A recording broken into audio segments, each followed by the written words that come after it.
Él es antes de todas las cosas y todas las cosas en Él subsisten. Y Él es la cabeza del cuerpo que es la iglesia. El que es el principio, el primogénito entre los muertos, para que en todo tenga preeminencia. ¿Qué es la palabra preeminencia? ¿Qué significa la palabra preeminencia? Podemos checar los diccionarios y encontrar las definiciones tanto seculares como en diccionarios bíblicos. Podemos ver el significado de la palabra en el idioma griego, pero vamos a llegar a una conclusión. La palabra preeminencia significa ser el primero. La palabra preeminencia significa ser superior.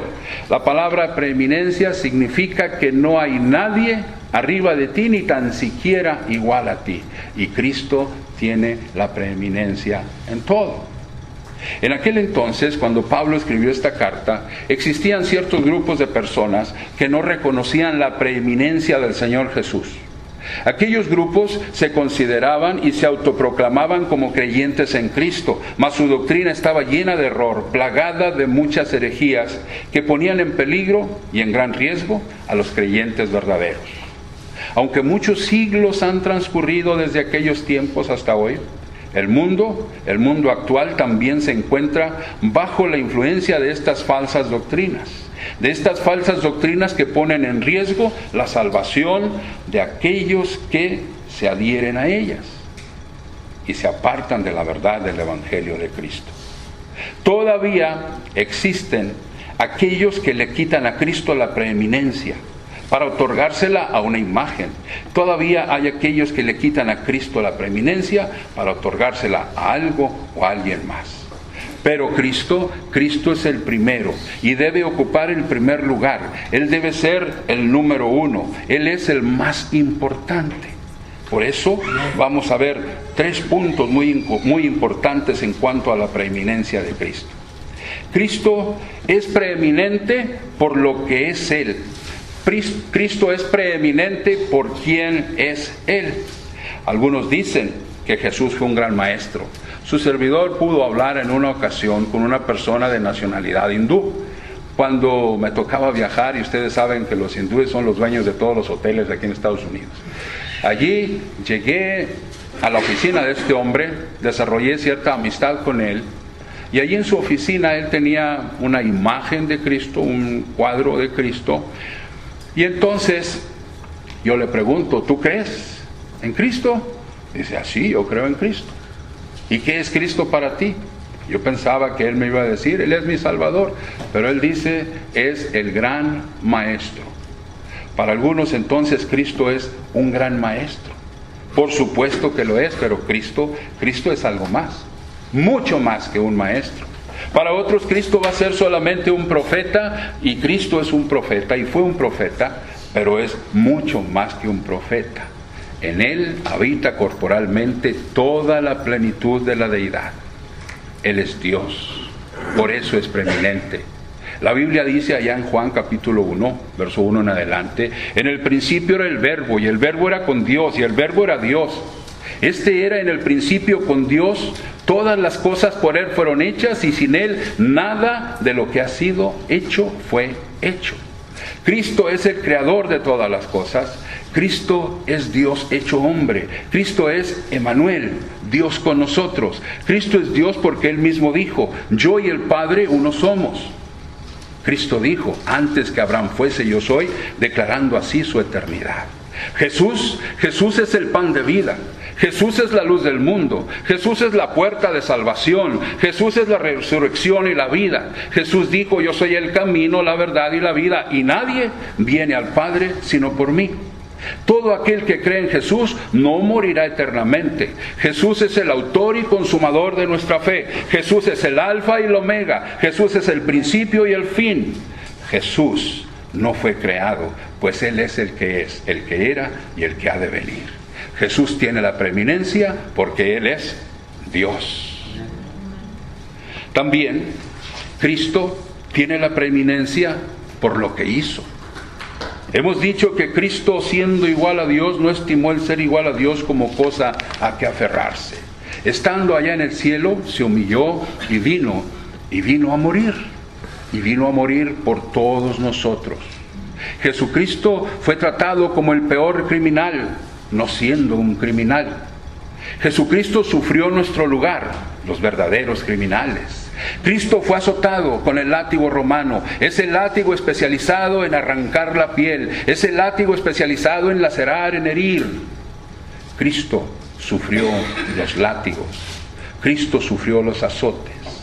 Por último, le pusieron la corona de espinas y lo condujeron hasta la crucifixión. Morir en la cruz era la forma más humillante. Morir en la cruz era una forma de morir repulsiva. Morir en la cruz era una ejecución tan cruel y terrible que aún la ley de Roma prohibía que sus ciudadanos muriesen con esta clase de muerte. Pero Jesús no era un ciudadano romano. Jesús era más que un ciudadano romano. Jesús es el Rey de reyes y Señor de señores. Y fue llevado a morir de esa muerte tan terrible. Pero todo esto, ¿por qué? Lo hizo por amor a nosotros. Isaías dice que fue despreciado y que fue desechado entre los hombres. Y siglos antes de que Jesús muriera en la cruz, cuando se le da la ley a Moisés, cuando se escribe Deuteronomio, allá en el capítulo 21 y en el verso 23, dice aquella sentencia: maldito por Dios es el colgado. En el Nuevo Testamento el apóstol Pablo dice de la muerte de Cristo: maldito todo aquel que es colgado en un madero. Gálatas capítulo 3 y el verso 13. Jesús fue condenado a morir de esta manera. Clavaron sus pies, clavaron sus manos y lo colgaron en esa cruz. Lo condenaron a morir, la muerte de los malditos. Pero Jesús no respondió con ira. Él oró, Él dijo: Padre, perdónalos, porque no saben lo que hacen. Jesús sufrió esto porque te ama. Jesús derramó su sangre y murió como el pago de nuestros pecados. El Hijo de Dios, el perfecto y sin pecado, tuvo una muerte horrible en nuestro lugar. Fue hecho maldición por nosotros. Pero ¿cuál fue el propósito de que el justo muriera por los injustos? Y cuando el apóstol Pedro nos deja saber lo siguiente, dice: también Cristo padeció una sola vez por los pecados, el justo por los injustos, para llevarnos a Dios. Ese fue el propósito del sacrificio de Cristo: llevarnos a Dios. Esto es salvación. Cristo tiene la preeminencia por todo lo que hizo para salvarnos. La salvación es muy importante. Cristo debe de tener la preeminencia también en cuanto a la salvación. Jesús, como ya hemos dicho, descendió del cielo, murió en la cruz, pero al tercer día resucitó. Venció a la muerte. Y con esto nos asegura a nosotros la vida eterna. Después de resucitado, asciende al cielo y está a la diestra de Dios, y se nos dice que está intercediendo por nosotros. Cristo ha hecho lo máximo por nuestra salvación.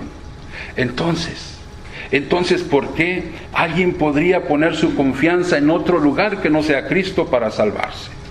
¿Por qué alguien podría negarse a obedecer a Cristo en cuanto a la salvación?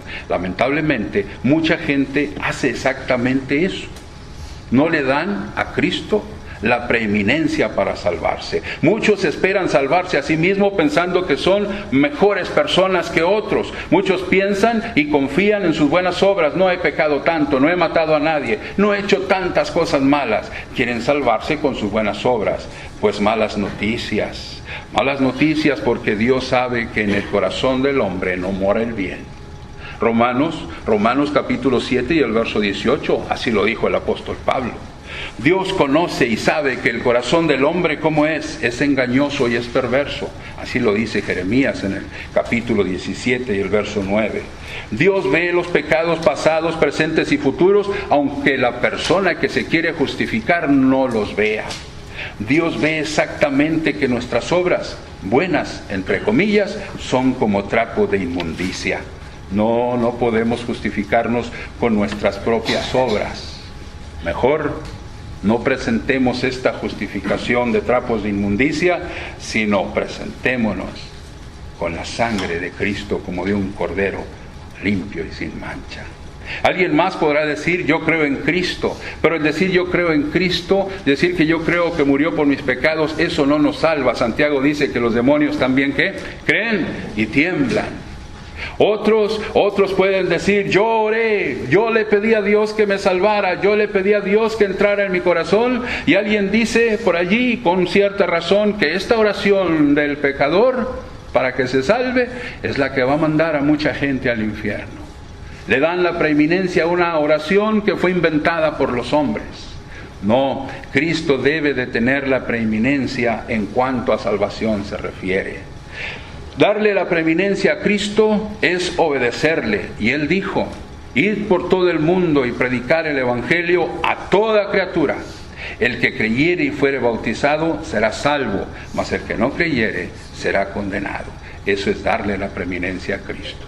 Obedecerle en cuanto a la salvación y hacer lo que Él dijo. Hermanos, hemos llegado a la conclusión de este estudio sobre las epístolas de la prisión. Pero hemos acabado con el tiempo, mas no con la riqueza que todas ellas contienen. Gracias, hermanos, por su atención. Si hay alguien que aún no le ha dado la preeminencia a Cristo en su vida, nunca es tarde, pero no espere demasiado. Dios los bendiga, hermanos.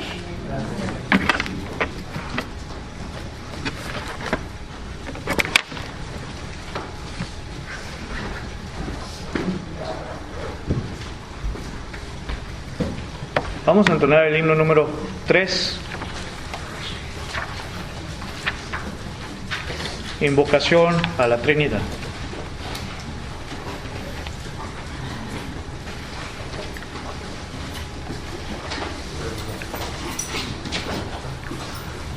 Himno número 3.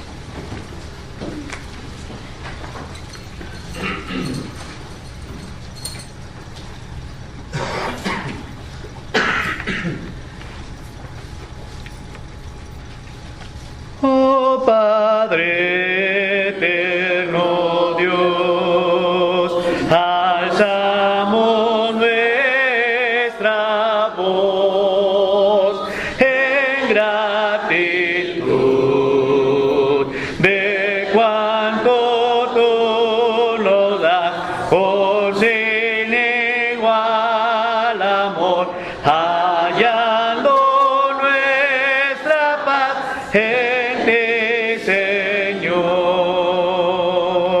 Bendito Salvador, te damos con amor el corazón, y aquí nos puedes ver que humildes a tu altar venimos a ofrecer precioso don. Espíritu de Dios, escucha nuestra voz y tu bondad de